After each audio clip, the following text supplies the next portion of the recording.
أشهد أن محمدًا رسول الله.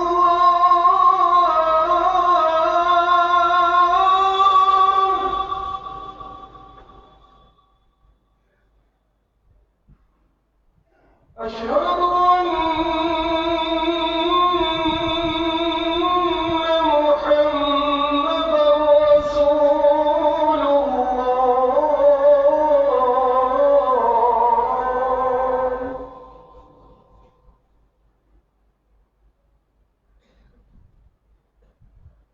حي على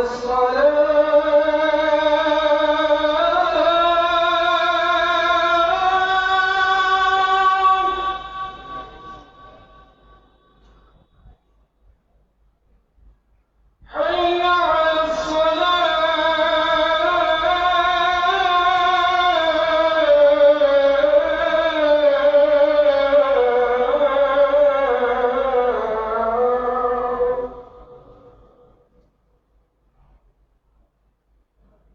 حي على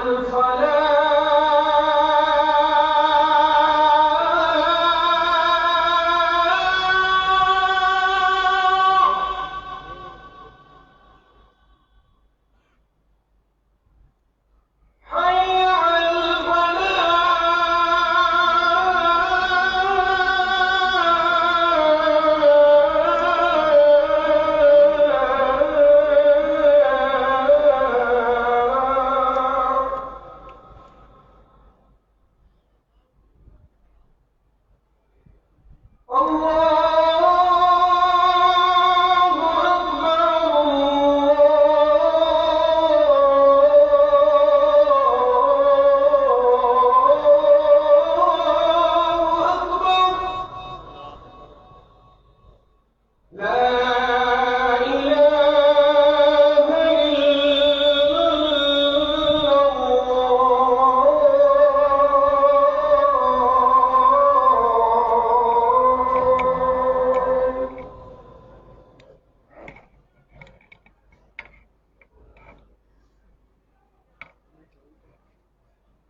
إن الحمد لله نحمده ونستعينه ونستغفره ونعوذ بالله من شرور أنفسنا وسيئات أعمالنا. من يهده الله فلا مضل له ومن يضلل فلا هادي له. وأشهد أن لا إله إلا الله وحده لا شريك له وأن محمدًا عبده ورسوله. يا أيها الذين آمنوا اتقوا الله حق تقاته ولا تموتن إلا وأنتم مسلمون. يا أيها الناس اتقوا ربكم الذي خلقكم من نفس واحدة وخلق منها زوجها وبث منهما رجالا كثيرا ونساء. واتقوا الله الذي تساءلون به والأرحام إن الله كان عليكم رقيبا. يا أيها الذين آمنوا اتقوا الله وقولوا قولا سديدا يصلح لكم أعمالكم ويغفر لكم ذنوبكم ومن يطع الله ورسوله فقد فاز فوزا عظيما. أما بعد فأعوذ بالله من الشيطان الرجيم. لقد كان لكم في رسول الله أسوة حسنة. وقال الحق سبحانه وتعالى: وعد الله الذين آمنوا منكم وعملوا الصالحات ليستخلفنهم في الأرض كما استخلف الذين من قبلهم وليمكنن لهم دينهم الذي ارتضى لهم وليبدلنهم من بعد خوفهم أمنا يعبدونني لا يشركون بي شيئا ومن كفر بعد ذلك فأولئك هم الفاسقون. لائق صد تکریم سامعین مکرم، اللہ ذوالجلال ہم سب کے خالق و مالک اور رازق ہیں۔ وہی ذات قادر مطلق ہے۔ انسانیت کی رشد و ہدایت کے لیے اللہ ذوالجلال نے 1,24,000 پیغمبروں کو مبعوث کیا۔ ہر پیغمبر نے اپنی قوم کی تربیت اور ان کی دنیاوی اور دینی ضروریات کو شریعت کی روشنی میں پورا کرنے کے لیے آسان راہوں کا تعین بھی کیا اور ان کی خوبصورت رہنمائی بھی کی۔ آخری پیغمبر محمد الرسول اللہ صلی اللہ علیہ وآلہ وسلم ہے۔ وہ عظیم ہستی ہے جو فرماتی ہیں خود: انا سید ولد آدم ولا فخر، میں پوری کائنات کا سرتاج ہوں لیکن فخر نہیں کرتا کیونکہ فخر میرے مالک کو پسند نہیں۔ انا قائد المرسلین ولا فخر، میں تمام انبیاء کا سرتاج ہوں لیکن اس پہ بھی میں فخر نہیں کرتا کیونکہ فخر میرے رب کو پسند نہیں۔ رسول اللہ صلی اللہ علیہ وآلہ وسلم نے فرمایا تھا، قیامت کا دن ہوگا بیدی لواء الحمد آدم فمن سواہ تحت لوائی، میرے ہاتھ میں اللہ کی تعریف کا جھنڈا ہوگا، آدم علیہ السلام سے لے کر قیامت تک آنے والی انسانیت میرے جھنڈے تلے ہوگی۔ انا اول من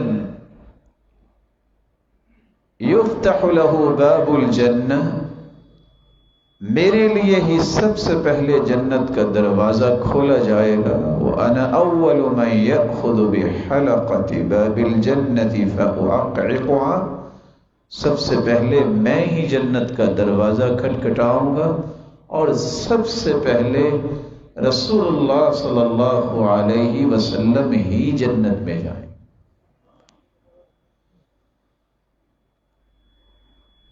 اللہ کے رسول صلی اللہ علیہ وسلم کے ہر امتی کو اس بات میں اللہ کا شکر بجا لانا چاہیے کہ اللہ نے اس امت میں سے اسے بنایا ہے۔ وہ امت جس کے بارے میں رسول اللہ صلی اللہ علیہ وسلم نے فرمایا تھا: انتم تتمون 70 امہ انتم خیرها وَأَكْرَمُهَا عَلَى اللَّهِ عَزَّ وَجَلَّ، میرے صحابہ تم 70ویں امت ہو اور جتنی امتیں آج تک گزر چکی ہیں سب سے بہترین امت اور عزت والی امت تم ہو۔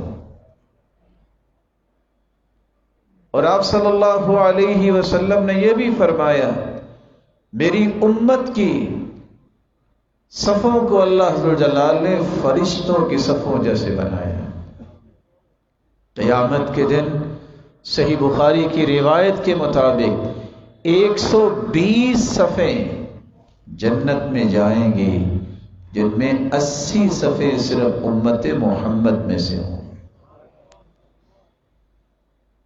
1,24,000 پیغمبروں کی امتوں میں سے آپ صلی اللہ علیہ وسلم کی امت کی 80 صفیں جنت میں جائیں اور باقی تمام انبیاء کی امتوں میں سے 40 صفیں جنت میں جائیں، اس سے بڑا امتیاز کیا ہو سکتا ہے؟ دعا یہ ہے کہ اللہ ذوالجلال ہم سب کو ان صفوں میں شامل فرمائے جن صفوں میں سرتاج رسول کھڑے ہوں۔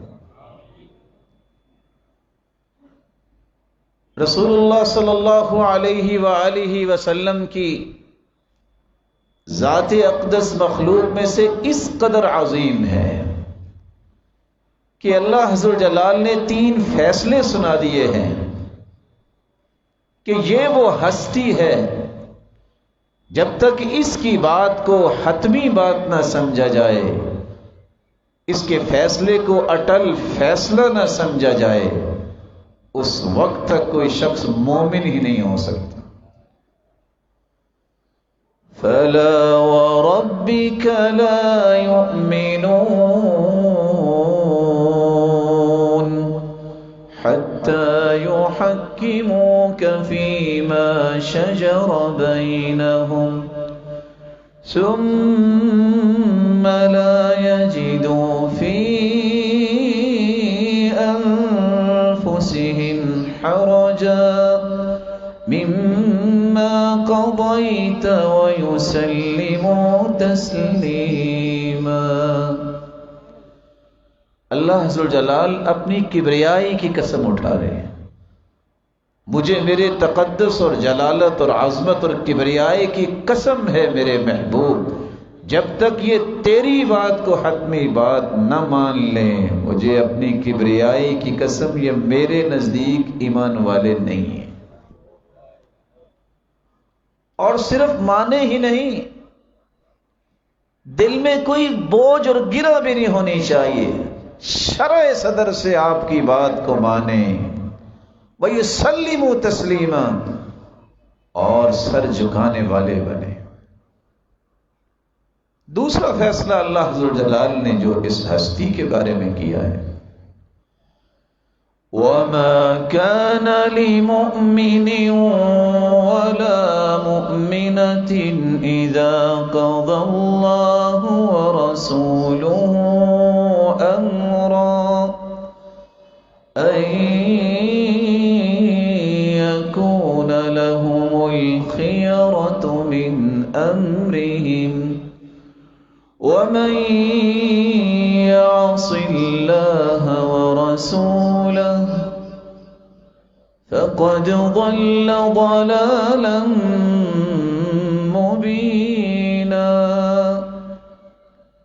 جس کا یہ دعویٰ ہے کہ وہ مومن ہے، وہ مرد ہو یا عورت، اس کے لیے حلال ہی نہیں، جائز ہی نہیں کہ اللہ کا فیصلہ آ جائے قرآن کی شکل میں، اور اللہ کے رسول کا فیصلہ آ جائے حدیث کی شکل میں، پھر وہ اپنی مرضی کرے۔ جو اپنی منمانی کرے گا اس نے اللہ اور اس کے رسول کی نافرمانی کی، اور جس نے اللہ اور اس کے رسول کی نافرمانی کی، اس سے بڑا پھر دنیا میں گمراہ کوئی نہیں ہے۔ ایک تیسرا فیصلہ بھی اللہ تعالیٰ نے قرآن مجید میں اتار دیا جو بڑی ہی اہمیت کا حامل ہے۔ بہت سارے لوگ اللہ کے رسول کو کائنات کی سب سے اعلیٰ اور ارفع اور اسما ہستی مانتے ہیں، لیکن ان کی اتباع کرنے میں ہمت اور جرأت نہیں کرتے۔ اور یہ تیسرا فیصلہ بھی اللہ نے کر دیا، لَقَدْ كَانَ لَكُمْ فِي رَسُولِ اللَّهِ أُسْوَةٌ حَسَنَةٌ لِمَنْ كَانَ يَرْجُو اللَّهَ وَالْيَوْمَ الْآخِرَ وَذَكَرَ اللَّهَ كَثِيرًا۔ قیامت تک آنے والی انسانیت کے لیے قدوہ، نمونہ، آئیڈیل اور رول ماڈل اگر ہستی ہے تو وہ ہے محمد الرسول اللہ صلی اللہ علیہ وآلہ وسلم۔ وہ ہستی جس کے اقوال بھی قیامت کی دیواروں تک نمونہ ہیں، جس کے اعمال بھی قیامت کی دیواروں تک نمونہ ہیں، اور جس کے افکار بھی پوری امت کے لیے رہنما اصول ہیں۔ آج امت کو سب سے زیادہ جس بات کی ضرورت ہے کہ وہ اپنے ماحول کے اندر دیکھے ہر مسلمان اس کی فوٹنگ کیا ہے، کس منہج پہ کھڑا ہے، بنیاد اس کی کیا ہے، اس کی طاقت اور اس کی عظمت اور اس انسان کی قیمت اور اس کا ویٹیج اللہ کے ہاں اس وقت ہوگا جب وہ محمد مصطفیٰ کی پیروی کرنے والا ہو۔ رسول اکرم صلی اللہ علیہ وآلہ وسلم فرماتے ہیں، سیدنا ابو ہریرہ رضی اللہ تعالی عنہ سے مروی ہے اور یہ روایت صحیح بخاری کی ہے، كانت بنو اسرائیل تسوسهم الانبیاء، بنی اسرائیل کی انبیاء جو اللہ عز و جلال نے بھیجے وہ ان کے لیے حسن تدبیر اور حسن انتظام کیا کرتے، ان کے معاملات کی سیاست کیا کرتے۔ کلما ہلک نبی خلفہ نبی، یہ خوبصورت تسلسل اللہ ذو جلال نے اس طرح قائم رکھا کہ جب ایک نبی اللہ کے پاس چلا جاتا تو دوسرا نبی اس ذمہ داری کو سنبھال لیتا۔ صحیح بخاری کی یہ روایت بتاتی ہے 3455 وَإِنَّهُ لَا نَبِيَّ بَعْدِي، اللہ کے رسول صلی اللہ علیہ وسلم نے فرمایا میں آخری نبی ہوں اور میرے بعد کوئی نبی نہیں آئے گا۔ اور آپ صلی اللہ علیہ وسلم نے یہ بھی فرمایا وَسَيَكُونُ خُلَفَاء، ان قریب خلفاء بھی آئیں گے۔ اور آپ صلی اللہ علیہ وسلم نے ایک دوسری جگہ فرمایا لا يزال هذا الامر عزیزا الى 12 خلیفہ كلهم من قریش، اس وقت تک دین غالب رہے گا، اس وقت تک اللہ ذو الجلال کی طرف سے مدد نازل ہوتی رہے گی۔ لا يزال هذا الامر عزیزا منیعا ينصرون على من نأواهم علیہ الى 12 خلیفہ، اس وقت تک اللہ ان کی حفاظت بھی کرے گا اور ان کی مدد بھی کی جائے گی جب تک یہ 12 خلفاء جو ہیں یہ اللہ عز و جلال کے دین کو صحیح معنوں میں اسلام کی روشنی میں دنیا کے کونے کونے تک نافذ کرنے کی کوشش کرتے رہے۔ رسول اللہ صلی اللہ علیہ وآلہ وسلم کی عظمت اللہ عز و جلال نے جب قرآن میں بیان کر دی، مخلوق میں سے آدم علیہ السلام سے لے کر قیامت کی دیواروں تک پوری انسانیت اور پوری آدمیت میں سب سے اعلیٰ اور عرفہ اور اسما ہستی اگر بنایا ہے تو رسول اللہ صلی اللہ علیہ وسلم، اور ان کا لایا ہوا منہج اور دین اور منہاج اور طریقہ زندگی کائنات کے لیے سب سے بڑا رہنما طریقہ ہے۔ اسی طریقے کو اختیار کرنا یہ ایک مسلمان کی ذمہ داری ہے۔ آج افسوس اس بات کا ہے جس طرح آپ صلی اللہ علیہ وآلہ وسلم کی سنتیں آہستہ آہستہ لوگ چھوڑ چکے، ان کی جگہ بدعات نے لے لی۔ جس طرح آپ صلی اللہ علیہ وسلم کی تعلیمات کے نقوش مٹنے لگ گئے، لوگ کسی اور طرف چل نکلے، آج مفاہیم میں تبدیلی کی جانے لگی۔ آج وہ وقت بھی آیا جس کو شریعت نے کہا علیکم بالجہاد فإنہ باب من ابواب الجنہ، جہاد جنت کا دروازہ ہے، یذہب اللہ بہ الہم والغم، اس سے تو اللہ غم اور فکر دور کرتے ہیں۔ آج حالت یہاں تک پہنچی، اللہ کی راہ میں اعلاء کلمت اللہ کے لیے کافر سے لڑائی کرنے کو بھی لوگوں نے دہشت گردی کہہ دی۔ اسی طرح وہ سلسلہ جو انبیاء علیہم السلام کا تھا، قوم کے ایک ایک فرد کی مانیٹرنگ کرنا، قوم کے ایک ایک فرد کو اس کے حقوق دلانا، قوم کے ایک ایک فرد کو اللہ کے ساتھ جوڑے رکھنا، اور خوبصورت عبادت اور زندگی کے ذریعے اللہ کی رضا کو حاصل کرنے کے لیے ایک جو اللہ کے نے اپنے پیغمبروں کے ذریعے اپنی مخلوق کو ایک طریقہ دیا، اس کو آج لوگوں نے چھوڑ کے نئے طریقے ایجاد کرے۔ بنی اسرائیل کے انبیاء بنی اسرائیل کے لیے سیاست کیا کرتے۔ عربی زبان میں یہ لفظ جب ہمیں نظر آتا ہے تو اس سے پتہ چلتا ہے سیاست کا مطلب ہوتا ہے حسن انتظام، سیاست کا مطلب ہوتا ہے حسن تدبیر۔ انبیاء سے بڑھ کے کوئی اچھی تدبیر نہیں کر سکتا، انبیاء سے بڑھ کے کوئی حسن انتظام نہیں کر سکتا۔ سیاست کا مطلب ہوتا ہے دیکھ بھال کرنا، گویا اپنی قوم کے عقائد سے لے کر عبادات سے لے کر ان کی معاشرتی اور اقتصادی اور معاشرتی زندگی، بلکہ زندگی کے تمام زاویوں کو خوبصورت طریقے سے چلانے کی رہنمائی دینا، یہ انبیاء کا کام تھا۔ آج یہ بھی مفہوم بدل گیا، آج سیاست کہتے ہیں جھوٹ کو، لیگ پولنگ کو، کسی کی عزت کو اچھالنا، کسی کے کیڑے نکالنا۔ آ جائیے رسول اللہ صلی اللہ علیہ وسلم کے لائے ہوئے دین میں جو معنی ہے اسی پہ آ جائیے، اور اسی میں ہی اللہ نے خیر و برکت رکھی ہے۔ کسی کی عزت اچھالنے والا عزت نہیں حاصل کرتا۔ اسلامی معاشرے کے اندر ایسی چیزیں نہیں ہوتی کہ جھوٹ اور دھوکے اور فراڈ جو ہے اس میں ماہر جو ہو اس کو کہیں کہ یہ سیاسی آدمی ہے۔ رسول اکرم صلی اللہ علیہ وسلم کا دین تو اس کی اجازت نہیں دیتا۔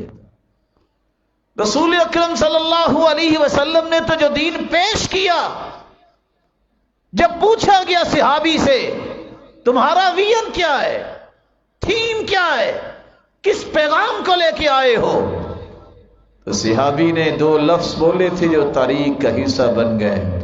محمد مصطفیٰ کا پیغام یہ ہے، اخراج العباد من عبادت العباد الى عبادت رب العباد، لوگوں کو مخلوق کی غلامی سے چھڑا کر اللہ کی غلامی میں عبادت میں لگانا، اور لوگوں کی ظلم کی چکی میں پسنے والے لوگوں کو نکال کر ان کو راحت کی زندگی پہنچانا اور انہیں عدل و انصاف کی طرف لے آنا، یہ ہمارا تھیم ہے۔ صحابہ کرام نے اور خلفائے راشدین نے اسی بات کو اختیار کیا۔ یہی وجہ ہے کہ آج وہ ہمارے لیے نمونہ ہیں۔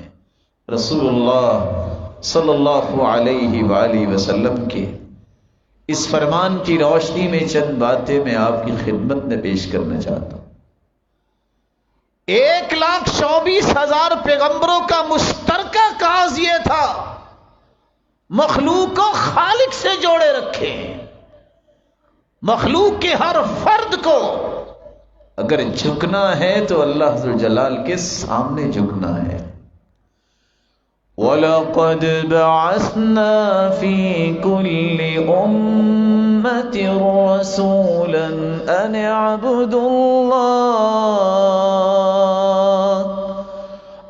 اعْبُدُوا اللَّهَ وَاجْتَنِبُوا الطَّاغُوتَ۔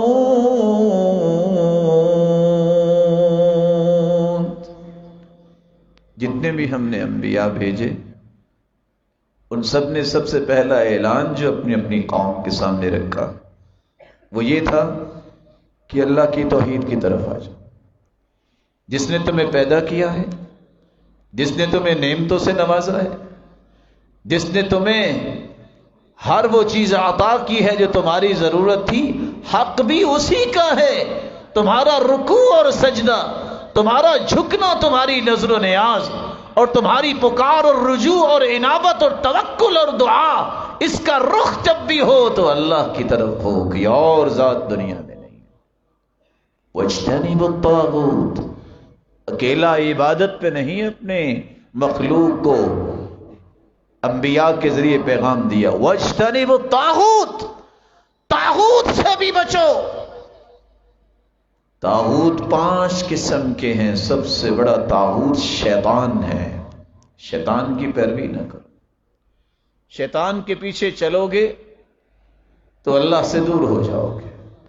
اور وہ شخص جو اللہ ذوالجلال کے علاوہ جس کی بات مانی جائے شریعت کے مخالف، اس کی پوجا کی جائے اور وہ اس بات پہ راضی ہو، یہ بھی طاغوت ہے۔ رسول اللہ صلی اللہ علیہ وسلم پر نازل ہونے والا قرآن اس بات کی بھی خبر دیتا ہے، اکیلی نماز اور عبادت نہیں بلکہ غلط راستوں سے بچنا بھی ہے اور بچانا بھی ہے۔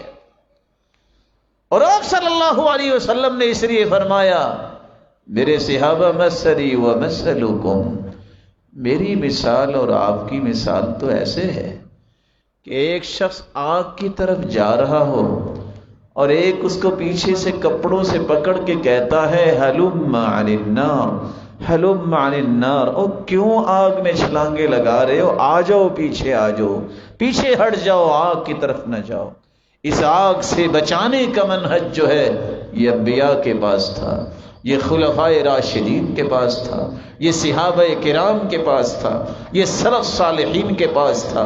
اور انبیاء اور خلفاء اور سلف صالحین نے کس طرح اپنی زندگی کے امور کو نپٹایا، یہی ایک مسلمان کا تھیم ہونا چاہیے، یہی اس کی زندگی کے تمام مروزی حالات میں ایک کریکلم ہونا چاہیے، اور یہی وہ ایک کلائمیکس ہے ایک مسلمان کی زندگی کا، جس کو اختیار کرتا ہے تو کبھی بھی صراط مستقیم سے دور نہیں ہٹتا، ہمیشہ وہ صراط مستقیم پہ چلتا بھی ہے اور دنیا کو چلاتا بھی ہے۔ رسول اللہ صلی اللہ علیہ وسلم کا فرمان کہ انبیاء علیہم الصلاۃ والسلام یہ بنی اسرائیل کی سیاست کیا کرتے تھے۔ آپ صلی اللہ علیہ وسلم کی ایک حدیث سے صحابی بیان کرتے ہیں، وہ سیاست تھی حسن انتظام اور حسن تدبیر اور مانیٹرنگ کرنے کی، کہ چیک رکھیں کہ کون ہے جو اللہ اور اس کے رسول کی نافرمانی کرتا ہے، اس کو صحیح راستہ دیا جائے۔ اور آج کی سیاست سوس سے ہے، سوس عربی زبان میں کیڑے کو کہتے ہیں، اور آپ صلی اللہ علیہ وسلم کے صحابی کہتے ہیں جب آپ کھجور کھانے لگتے تو اس کو کھولتے، اگر اس میں کوئی کیڑا ہوتا تو نکال کے صاف کر کے پھر کھجور کھایا کرتے۔ ہم قرآن و سنت کو سمجھنے والے، ہم قرآن و سنت کے منہج کو اختیار کرنے والے، قرآن و سنت کے منہج کو الاپنے والے، ہمارا وہی منہج جو انبیاء کا تھا، جو انبیاء کے بعد صحابہ کا تھا، جب تک اس منہج کو رائج نہیں کریں گے تو یاد رکھنا اگر بازار میں اصل چیز نہیں آئے گی تو نقل چیز کا رواج تو ہوگا۔ آج ایک نہیں دسیوں فتوے آتے ہیں پیپسی حرام ہے، کہنے والے تو یہ کہہ دیتے ہیں۔ مسلمان تاجروں کے لیے ایک لمحہ فکریہ تو ہے، جب تک آپ کوئی اچھا برانڈ نہیں لائیں گے، جو لوگ غلط چیز پہ چل چکے ہیں وہ کیسے چھوڑیں گے؟ آپ اصل چیز پیش تو کریں۔ یہ اعتراض کرنے کے لیے سب تیار کہ بھالو بنا ہوا ہے، لباس میں کیا کرے، نماز ہوتی ہے کہ نہیں، ریچھ بنا ہوا ہے، شیر اور ڈاگی بنا ہوا ہے، حکم کیا ہے نماز پڑھنے کا؟ اس کا حکم یہ ہے کہ جو تجارت کے میدان میں اللہ نے ان کو ہمت دی ہے وہ ایسے لباس بنانا شروع کر دے جو صاف شفاف ہوں، جس کے بعد سوال ہی نہ اٹھے۔ غزالی کا جواب بھی یہی تھا، جب ان سے کسی نے پوچھا کہ جو نماز نہیں پڑھتا اس کا حکم کیا ہے، تو انہوں نے جواب دیا تھا اس کا ہاتھ پکڑ کے مسجد میں لے جانا یہ اس کا حکم ہے، بجائے اس کے کہ آپ اس پہ اپنی صلاحیتیں لگاؤ کہ یہ نماز نہیں پڑھی آج اس نے تو یہ جہنمی ہے، نعوذ باللہ من ذالک، یا کفر کے فتوے لگا دو، اس کو صحیح راستہ دکھا دو۔ اور رسول اللہ صلی اللہ علیہ وسلم نے امت کو راستہ ہی دکھایا۔ اللہ تعالیٰ ایسا راستہ دکھانے والے ہمیں بھی بنائے۔ اسلام کے اندر رسول اللہ صلی اللہ علیہ وسلم کی زندگی سے اور خلفائے راشدین اور صحابہ کرام اور تابعین اور تبع الاتباع کی زندگی سے ہمیں پتہ چلتا ہے کہ انہوں نے اپنے اس میدان کو کس خوبصورت طریقے سے محفوظ بھی رکھا اور اس میں طاقت اور قوت بھی بھری۔ شاید کہ کسی کو علم ہو 25 صحابہ ہندوستان کے اندر آ کے صحیح دین پہنچا گئے، شاید کسی کے علم میں ہو 42 تابعین یہاں آئے، محمد بن قاسم آخری تابعی یہاں پہنچا، شاید کسی کے علم میں ہو 18 تبع تابعین ہندوستان میں اسلام پہنچانے آئے۔ کیا اس اسلام کو آگے مضبوط کرنے کی ذمہ داری آج ہر اس منہج کو اختیار کرنے والے پر نہیں ہے جو کہتا ہے میرا منہج کتاب و سنت ہے؟ کیا یہ ضرورت نہیں ہے کہ جھوٹ جو پھیلائے گئے ہیں کتابوں کے اندر بھی تاریخ کو مسخ کیا گیا کہ فلاں دین لے کے آئے ہندوستان میں، کاش کسی نے تاریخ کی صحیح کتابیں پڑھی ہوں، کاش کسی نے کتابوں کی ورق گردانی کی ہو، اس کو پتہ چلے کہ یہاں اسلام کیسے پہنچا اور کس انداز سے پہنچا اور کون سا اسلام پہنچا، وہ اسلام جو رسول اللہ صلی اللہ علیہ وآلہ وسلم نے صحابہ کو سکھایا۔ سب سے پہلے عمر رضی اللہ تعالی عنہ نے صحابہ کا لشکر دے کے ہندوستان میں بھجوایا تھا۔ آپ اس منہج کے امین ہیں، آپ اس منہج کے امین ہونے کے ساتھ ساتھ اس کے قائل بھی ہے اور فاعل بننے کی ضرورت ہے کہ جب تک اس منہج کو آپ اس سرزمین پہ نافذ نہیں کریں گے، کس انداز سے، جس طرح صحابہ کرام نے محنتیں کی، جس طرح سلف نے محنتیں کی، جب تک ان محنتوں کی طرف توجہ نہیں ہوگی تو پتہ یہ چلے گا کہ دین کے مفہوم کو ہر شخص سمجھنے سے ہی قاصر رہے گا۔ صحابہ کرام صرف مسجد میں آ کے عبادت ہی نہیں کرتے تھے، عبادت ان پہ ختم ہوگی، اللہ نے جتنا ان کو عبادت گزار بنایا تھا، کیا وہ تجارت نہیں کرتے تھے؟ کیا دنیا کے اندر انہوں نے کمندیں نہیں ڈالی تھی؟ وہی 94 اور 95 لوگ جو مکہ میں اللہ کے رسول نے تیار کیے، پوری کائنات میں انہوں نے دین کی دعوت کو پھیلانے کے لیے اپنی صلاحیتیں لگائی اور پوری دنیا میں اٹلی تک پہنچ کر جہاں اسلام کا علم بلند کیا، وہاں انہوں نے اسلام کی عظمت کو لوگوں کے سامنے واضح بھی کیا اور منوایا کہ اللہ کی زمین پر اگر سب سے بہترین نظام ہے تو وہ نظام ہے جس کو اللہ نے اتارا ہے، اسے دین اسلام کہتے ہیں۔ اسی سے انسان ظلم ستم سے بچ سکتا ہے اور اسی سے انسان اللہ ذوالجلال نے جس مقصد کے لیے پیدا کیا ہے اس مقصد کو پورا کر سکتا ہے۔ یہی وہ نظام ہے جس نظام کے ذریعے انسان کی صرف دنیا ہی نہیں بنتی، آخرت بھی بنتی۔ اس اسلامی سیاست کے خد و خال میں چند کلمات میں آپ کے سامنے پیش کر کے اجازت چاہوں گا۔ دنیا کا کوئی نظام آیا فیل ہو گیا، لیکن وہ نظام جس کو انبیاء نے شروع کیا اس میں سب سے پہلی بات یہ تھی کہ زندگی کی تمام ضروریات کا حل موجود تھا، الشمولیہ جس کو کہتے ہیں، اور یہ صرف اس منہج میں ہے جس کو انبیاء علیہ الصلوۃ والسلام نے پیش کیا، جس کو خلفائے راشدین نے پیش کیا۔ رسول اللہ صلی اللہ علیہ وآلہ وسلم نے جس نظام کو نافذ کیا، وہاں عبادات سے لے کر، دعوت سے لے کر، تجارت سے لے کر، معیشت و معاشرت سے لے کر، عائلی زندگی سے لے کر، دوسری قوموں کے ساتھ کس طرح معاملات اور روابط ہونے چاہیے، آپ صلی اللہ علیہ وسلم نے کس طرح تمام بادشاہوں کو اسلام کی دعوت دی، اور صرف دعوت نہیں دی، جس نے تھوڑا سا اپنا کوئی رعب دکھانا چاہا اس کو دھمکی بھی دی، اور جہاد کا علم بھی بلند کیا، اور آپ صلی اللہ علیہ وسلم نے کس انداز سے اسلام کو اپنی زندگی میں کہاں سے کہاں تک پہنچایا، اور اسی منہج کو لے کر صحابہ کرام خصوصاً عمر رضی اللہ تعالی عنہ کس طرح 22.5 لاکھ مربع میل کے فاتح بنے۔ سبب کیا تھا؟ مشن ان کا وہی تھا جو رسول اللہ صلی اللہ علیہ وسلم نے شروع کیا۔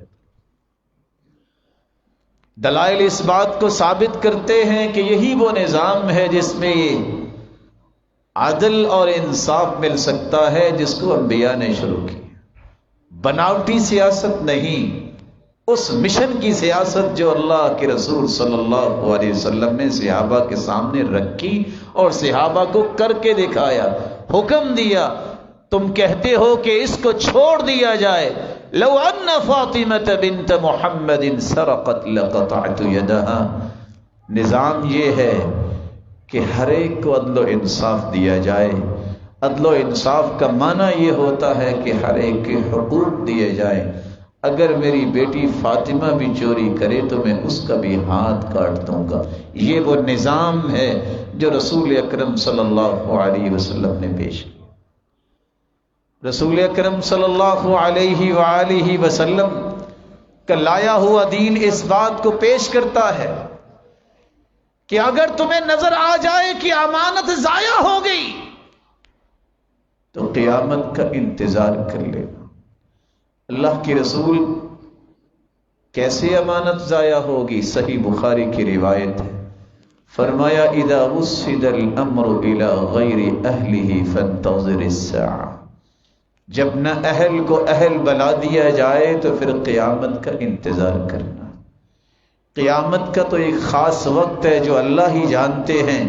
جس طرح ہولناکیاں قیامت کے دن ہوں گی، نہ اہل اگر کو آ جائے تو معاشرے کے اندر اسی طرح کی ہولناکیاں اور مصیبتیں انسان کو جھیلنی پڑتی ہیں اور انہیں مصیبتوں میں رہنا پڑتا ہے۔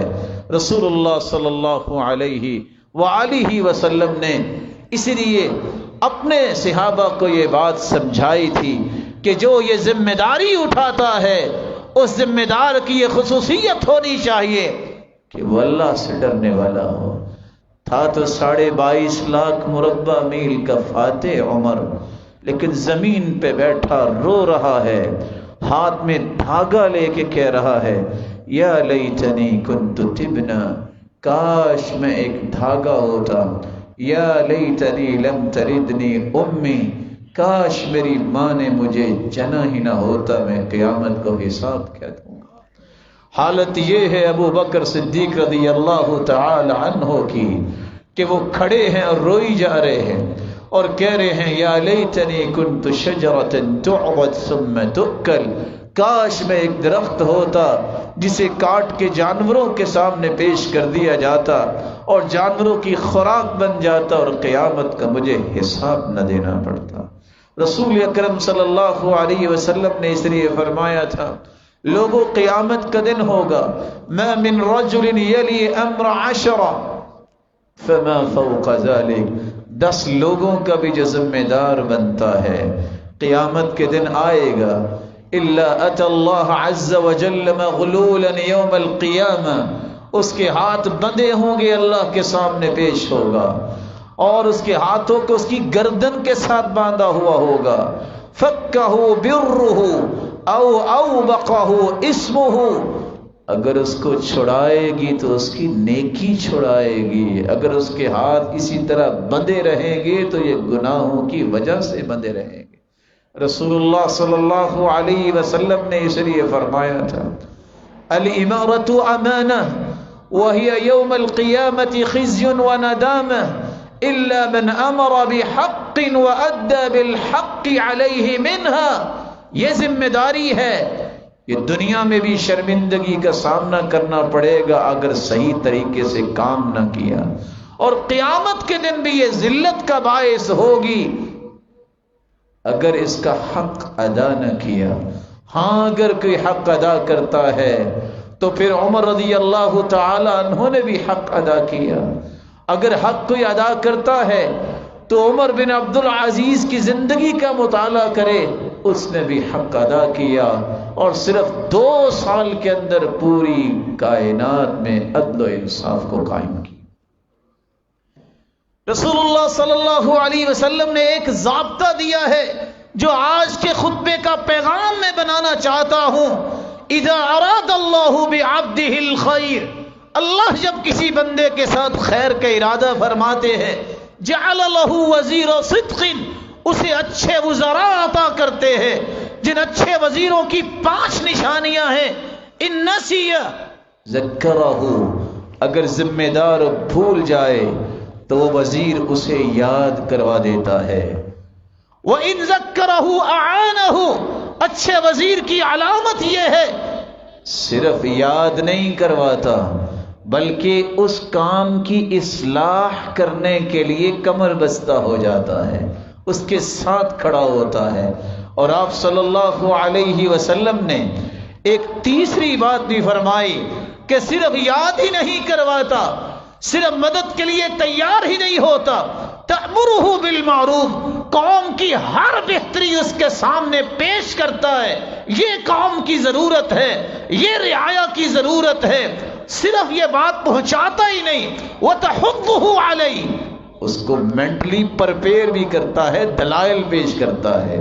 اسلامی ریاست ہے تو اسلامی ریاست میں رعایا کے یہ حقوق ہیں، صرف یہ بات نہیں پہنچاتا، سمری پہنچانا صرف اس کا کام نہیں، اس پہ مینٹلی پرپیئر کرتا ہے، یہ ذمہ داری ہے، اگر یہ ذمہ داری پوری نہ ہوئی تو کل قیامت کو کیا بنے گا۔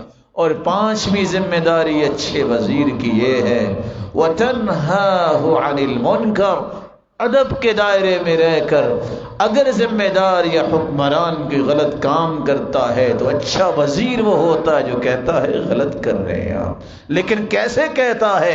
جیسے روایت کے اندر ہے، الگ لے جا کر اس کو سمجھاتا ہے کہ یہی ہلاکت ہے، اگر برائی کی طرف تم چلے گئے تو اکیلے نہیں، تمہاری پوری سلطنت ڈوب جائے گی۔ اور ساتھ ہی اللہ کی رسول نے فرمایا وَإِذَا أَرَادَ اللَّهُ بِعَبْدِهِ الشَّرَّ، اللہ ذوالجلال جب کسی انسان کو پسند نہیں کرتے، جعل له وزیر السوء، اللہ اس کے وزراء گندے بناتے ہیں، اور ان کی نشانی یہ ہے ان نسی لم یذکرہ، اگر وہ بھول جاتا ہے، کوئی غلط کام ہوتا ہے اس سے تو وہ برا وزیر اس کو نہیں بتاتا کہ یہ ٹھیک ہے کہ غلط ہے، خاموش رہتا ہے۔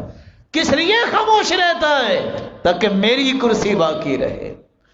وَإِن ذَكَّرَهُ لَمْ يُعِنْهُ، اگر یاد بھی دلاتا ہے تو صرف اس لیے عار دلانے کے لیے، تانا دینے کے لیے کہ تمہارے دور میں ایسا ہو رہا ہے، مددگار نہیں بنتا، اصلاح کے لیے کوشش نہیں کرتا۔ اور تیسری نشانی یہ ہے تأمرہ بالمنکر، ہمیشہ برائی کے مشورے دے گا، ہمیشہ برائی کو نافذ کرنے کے مشورے دے گا۔ وتحضہ علیہ، اور چوتھی نشانی یہ ہے کہ صرف برائی کی باتیں نہیں کرتا، برائی کے لیے اسے مینٹلی پرپیئر بھی کرتا ہے، یہی کرو گے تو تم بچ سکتے ہو، یہی کرو گے تو کام بنے گا۔ اس لیے رسول اللہ صلی اللہ علیہ وسلم نے برے وزیر کی 5ویں نشانی پیش کی، لا تألوہ خبالا، ایسے وزراء جو اس حکمران کو پاگل بنانے میں کوئی کمی نہیں کرتے۔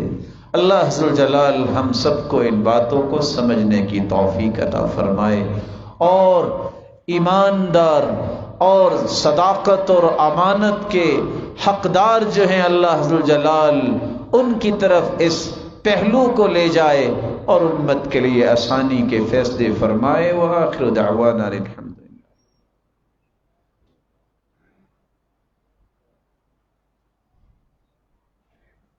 الحمد لله على إحسانه والشكر له على توفيقه وامتنانه أما بعد اسلامی سیاست کا ایک بہت بڑا پہلو جس کو آج معاشرے میں نافذ کرنے کی ضرورت ہے وہ یہ ہے کہ معاشرے کے اندر ہر برائی کو دور کرنے کے لیے احتساب کا پہلو غالب کیا جائے۔ آپ صلی اللہ علیہ وسلم نے فرمایا تھا من ولی من امور المسلمین شیئا فاحتجب دون خلتهم وحاجتهم وفقرهم وفاقتهم، ایسا انسان جو ذمہ دار بنتا ہے اور مسلمانوں کے فقر و فاقہ کا بھی خیال نہیں کرتا، ان کی ضروریات نہیں پوری کرتا، احتجب اللہ عنہ یوم القیامت دون خلته وحاجته وفاقته وفقره، قیامت کو یہ ساری ضرورتیں اللہ اس کی پوری نہیں کریں گے، بلکہ رسول اللہ صلی اللہ علیہ وسلم نے فرمایا اگر کوئی اپنے دروازے بند کر لیتا ہے کسی مصیبت زدہ کے لیے، اللہ آسمان کے دروازے اس کے لیے بند کر دیتے ہیں۔ رسول اللہ صلی اللہ علیہ وآلہ وسلم نے جو سسٹم دیا صحابہ کو، اس قدر خوبصورت سسٹم دیا، فرمایا من استعملنا منکم علی عمل فکتمنا مخیتا فما فوقه كان غلولا یأتی به یوم القیامہ، ذمہ دار ہے اگر اس نے ایک دھاگا بھی چھپایا تو قیامت کو اسے لانا پڑے گا۔ رسول اللہ صلی اللہ علیہ وآلہ وسلم کے صحابی عمر رضی اللہ تعالی عنہ کے پاس ایک شخص غنیمت کا مال لے کے آتا ہے، زبرجد اور ہیروں سے جڑا ہوا ہار لے کے آئے تو عمر رضی اللہ تعالی عنہ رونے لگ گئے۔ صحابی بول کے کہتے ہیں آپ نے زندگی میں کبھی کوئی غبن نہیں کیا تو آپ کی قوم بھی ایسی ہے، آپ نے ہمیشہ عدل کیا ہے تو آپ کی قوم بھی ایسی ہے کہ وہ عدل پہ ہی قائم ہے۔ رسول اللہ صلی اللہ علیہ وآلہ وسلم کے صحابی نے کہا عمر اللہ نے تجھے پاک دامن بنایا ہے تو تیرے ماننے والے تیری رعایا بھی اللہ پاک دامن رکھیں گے۔ اور یہ نکتہ سمجھنے والا ہے کہ جب انسان ذمہ دار اچھا ہوتا ہے تو اس پہ قوم پہ بھی اثرات آتے ہیں۔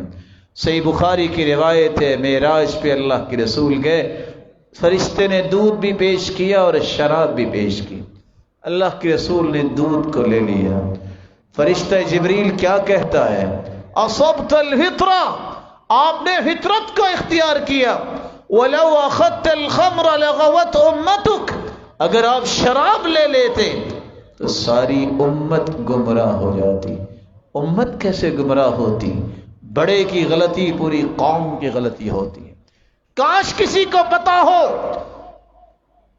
سلیمان ابن عبد الملک کے 3 بیٹے تھے، ایک شرابی بھی تھا جس کا شوق یہ تھا بلڈنگیں بنانا اور موسیقی، روز صبح اٹھ کے لوگ کہتے تھے رات کو کس کا گانا سنا ہے، کیونکہ سوچ اوپر سے آتی تھی۔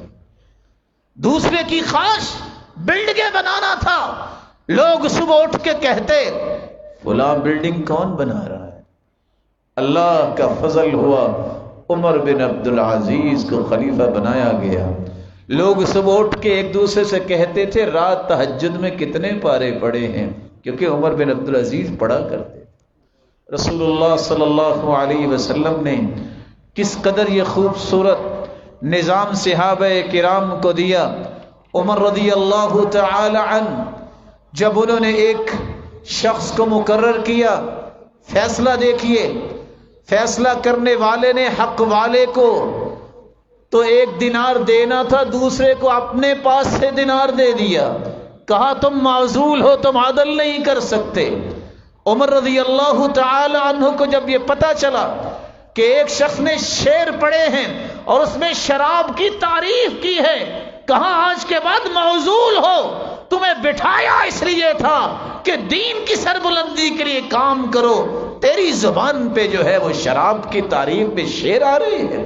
عمر رضی اللہ تعالی عنہ نے تو یہ دیکھا کہ ایک شخص بیٹھ کے بات نہیں سنتا، ٹیک لگا کے سنتا ہے.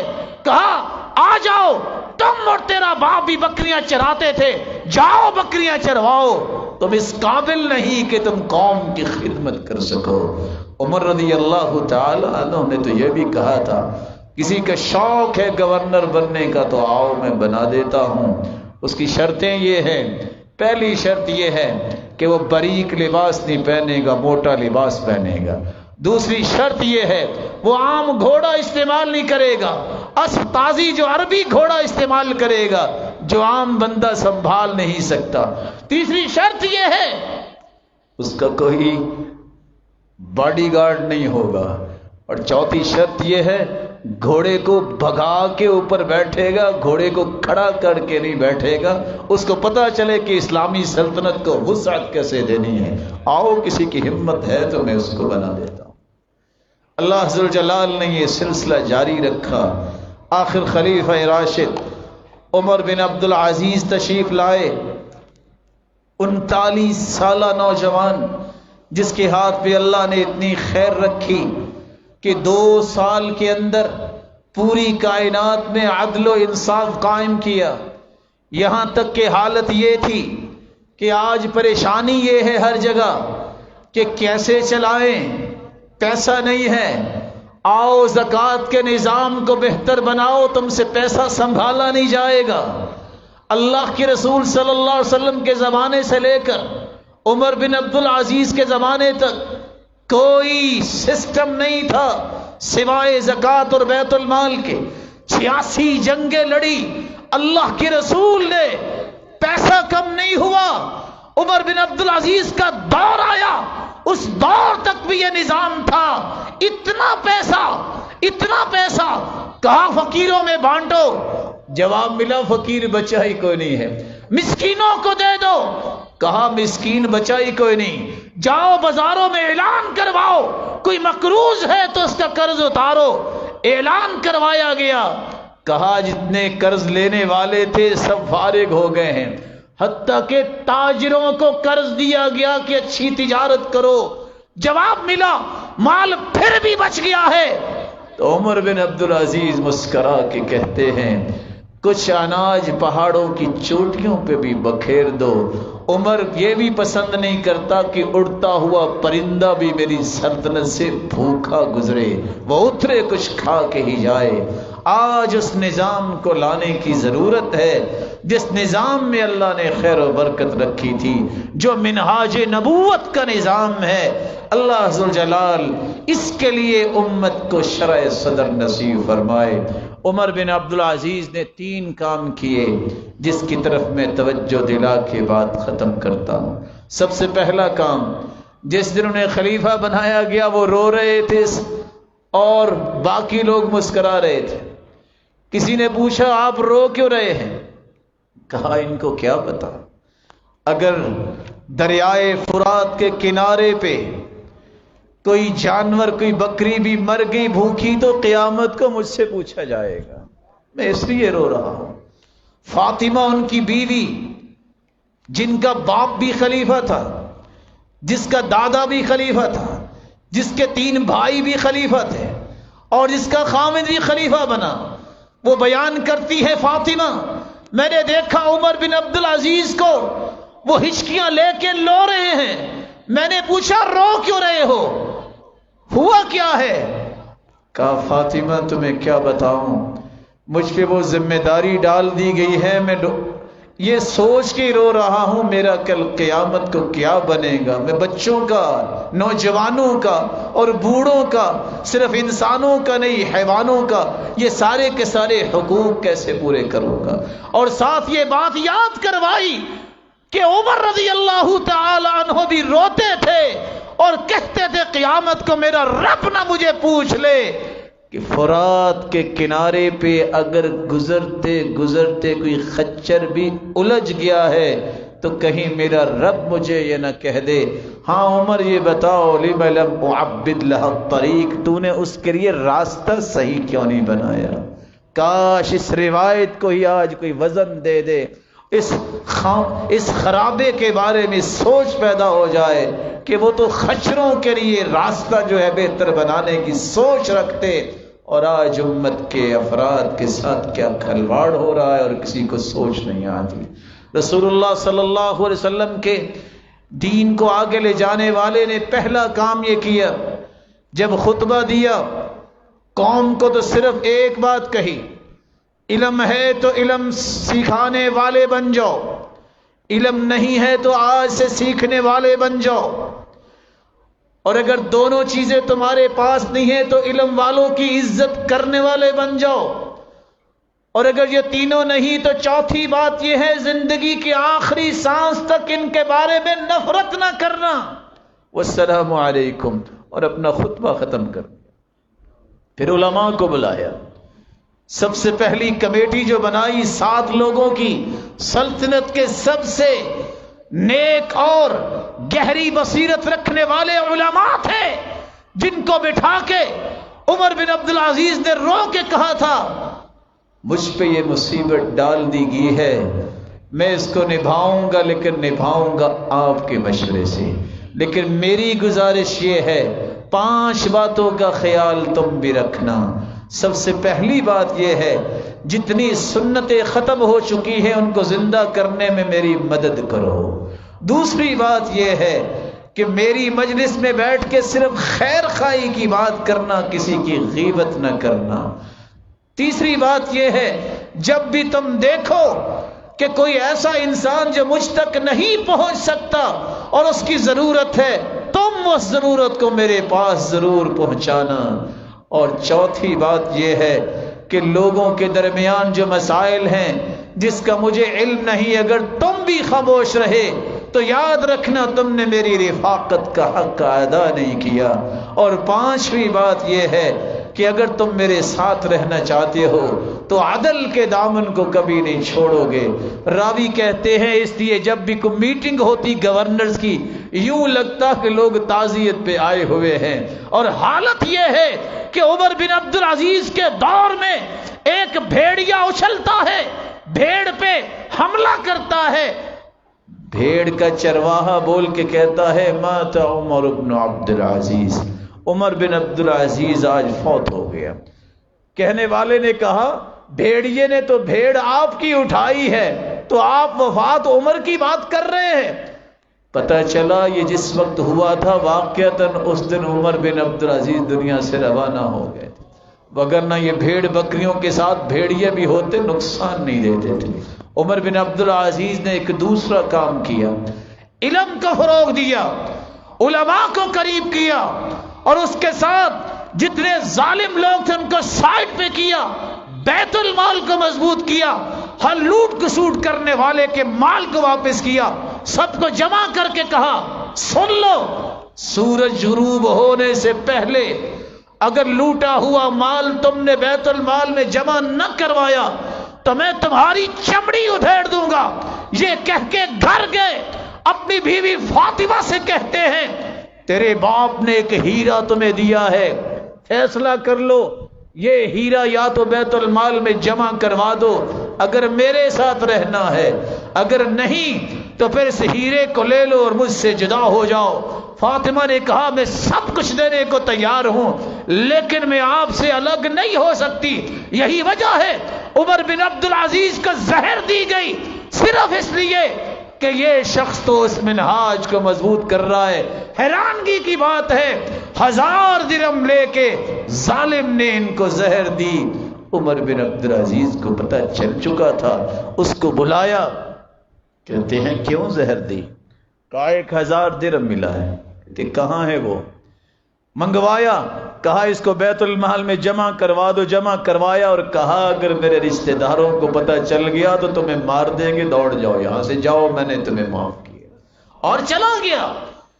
11 بیٹے عمر بن عبدالعزیز کے جن کو 1 دینار ملا وراثت میں۔ مورخ کہتا ہے ایک وہ بھی تھا جس کے 11 بیٹے تھے جس کو لاکھ دینار ملا تھا وراثت میں۔